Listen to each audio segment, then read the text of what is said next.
অনেকে আছে পটল খেতে চায় না। আজকের রেসিপিটা কিন্তু তাদের জন্যই। আসসালামু আলাইকুম। রেনেসা শম্পা কুকিং রেসিপির আরও একটা নতুন ভিডিও দেখার জন্য আপনাদের সবাইকে ওয়েলকাম। আজকে আমি আপনাদের সাথে শেয়ার করব পটল মহারানি রেসিপি। আমি কিভাবে আজকে এই পটল মহারানি রেসিপিটা তৈরি করব তার সম্পূর্ণ টিপস অ্যান্ড ট্রিক্স আপনাদের মাঝে শেয়ার করতে চলে এসেছি। আমি সুমাইয়া শম্পা। এখানে আমি কিছু পটল নিয়েছি, পটলগুলোকে ধুয়ে নিয়েছি। এখন খোসাটা ছাড়িয়ে নেব। পটলের খোসাগুলোকে কিন্তু এভাবে ছাড়িয়ে নিতে হবে। আপনারা চাইলে সম্পূর্ণটাও ছাড়িয়ে নিতে পারেন, কিন্তু তাহলে এই পটলগুলো ভেঙে যাওয়ার সম্ভাবনা থাকবে।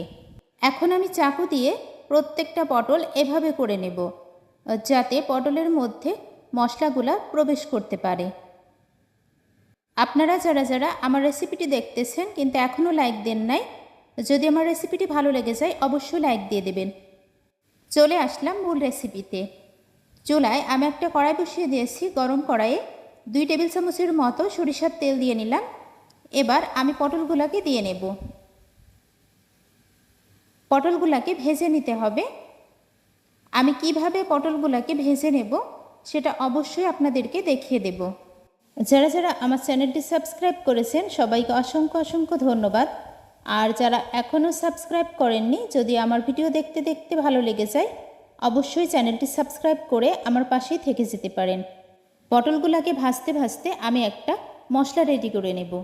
তার জন্য নিয়েছি ব্লেন্ডারের ছোটো জারটা। এখানে আমি 2টা পেঁয়াজ, 1টা রসুন আর 1 টুকরো আদা দিয়ে নিলাম। 3 রকম বাদাম, কাঠবাদাম, কাজু বাদাম এবং চীনাবাদাম নিয়েছি, সাথে কিছু কিশমিশ।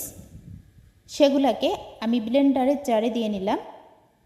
সামান্য একটু পানি দিয়ে তারপর এটাকে আমি পেস্ট করে নেব। পেস্ট করে নেওয়া হয়ে গিয়েছে। কতটা দারুণভাবে আমি পেস্ট করে নিয়েছি দেখতেই পারছেন। এটা আমি সম্পূর্ণই কিন্তু আজকের রেসিপিতে ব্যবহার করব। চুলায় অলরেডি কিন্তু পটল ভাজতেছি। চলে আসলাম কড়াইয়ের কাছে। পটলগুলো ভেজে নেওয়া হয়ে গেছে, এখন উঠিয়ে রাখছি। তারপর আমি কিভাবে পটলটা রান্না করে নেব সেটাই দেখতে থাকুন। এখানে আমি 2 টেবিল চামচের মতো ঘি দিয়ে দেব।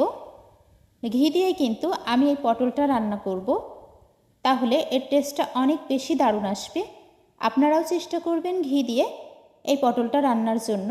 দিয়ে দিচ্ছি পেস্ট করে নেওয়া সেই মশলাটা। অর্ধেক পরিমাণ দিয়ে নিলাম। স্বাদ মতো লবণ দিয়ে নিলাম। আর বাকি অর্ধেকটা আমি কখন দিয়ে নেব সেটাও দেখতে পারবেন। এই মশলাটাকে আমি কষিয়ে নেব মশলার উপর থেকে ঘিটা ছেড়ে আসা পর্যন্ত। অলরেডি মশলার উপরে ঘি ছেড়ে এসেছে। এখন আমি পটলটা দিয়ে নিলাম। এবার পটলটাকে মশলার সাথে কষিয়ে নেব। এখানে কিন্তু কোনো রকম আমি পানি ব্যবহার করব না। আমি কিভাবে পটলটা রান্না করব অবশ্যই আপনারা পুরো ভিডিওটার সাথে থাকলে বুঝতে পারবেন, ভিডিওটা স্কিপ করবেন না। এখনই কিন্তু পটলটা অনেক বেশি সফট হয়ে এসেছে। এই পর্যায়ে আমি দিয়ে দিচ্ছি 1 কাপ পরিমাণ দুধ। এই দুধটাকে আগে থেকে জাল করে নিয়েছিলাম। আমি দুধ দিয়ে আজকে এই পটলটা রান্না করব। এখানে কোনো রকম হলুদ গুঁড়া বা শুকনা মরিচের গুঁড়া ব্যবহার করা যাবে না, তাহলে এর কালারটা নষ্ট হয়ে যাবে। দিয়ে দিচ্ছি সেই অবশিষ্ট পেস্ট করে নেওয়া মশলাটা। এখন দেওয়ার কারণ ফ্লেভারটা দারুণ আসার জন্য। যতক্ষণ পর্যন্ত এই ঝোলের ঘনত্বটা একেবারে গ্রেভি না হয়ে আসবে ততক্ষণ পর্যন্ত আমি এই পটলটাকে রান্না করে নেব। দেখতেই পারছেন আমি কিভাবে পটলটাকে রান্না করে নিচ্ছি। এই পর্যায়ে দিয়ে দেব কিছুটা কাঁচামরিচ। কাঁচামরিচটা আমি গোটায় দিয়ে নেব। আপনারা চাইলে কাঁচামরিচটা কেটে দিতে পারেন। আর এটা যদি কেটে দেওয়া যায় তাহলে খাওয়ার সময় কিন্তু এর ঝালটা বেশি লাগবে, যার কারণে আমি গোটায় দিয়ে নিচ্ছি। এখন 1 মিনিটের মতো আমি এটাকে রান্না করে তারপর চুলা থেকে নামিয়ে নেব।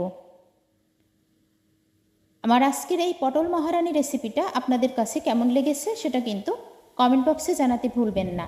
অলরেডি পটল মহারানি রেসিপি হয়ে গেছে। এখন আমি সার্ভিং ডিশে পরিবেশনের জন্য রেডি করে নেব। কতটা লোভনীয় হয়েছে দেখতেই পারছেন। যারা যারা এতক্ষণ পর্যন্ত আমার এই আজকের রেসিপিটার সাথে ছিলেন সবাইকে অসংখ্য অসংখ্য ধন্যবাদ। আর যারা এখনও আমার এই ভিডিওটা দেখতেছেন কিন্তু লাইক দেন নাই, অবশ্যই একটা লাইক দিয়ে দেবেন, কারণ আপনাদের একটা লাইক আমার এই ভিডিওটা শেয়ারের জন্য কাজ করবে। পটলের ঝোলের যে গ্রেভি তার টেস্টটা কিন্তু অনেক ভালো এসেছে। আমি অবশ্যই একটু খেয়ে দেখলাম, এতটাই টেস্ট হয়েছে, কারণ আমি তো এখানে কোনো পানি ব্যবহার করি নাই। কতটা দারুণ হয়েছে দেখেই বুঝতে পারছেন। সবাই ভালো থাকবেন, সুস্থ থাকবেন। ফিরে আসবো আবারও নেক্সট কোনো রেসিপি নিয়ে ইনশাআল্লাহ। আমার আজকের রেসিপি যদি ভালো লেগে থাকে অবশ্যই ফ্রেন্ডস অ্যান্ড ফ্যামিলিদের মাঝে শেয়ার করতে ভুলবেন না। আসসালামু আলাইকুম, আল্লাহ হাফিজ, থ্যাংকস ফর ওয়াচিং। দয়া করে খাবার নষ্ট করবেন না, প্লিজ ডোন্ট ওয়েস্ট ফুড।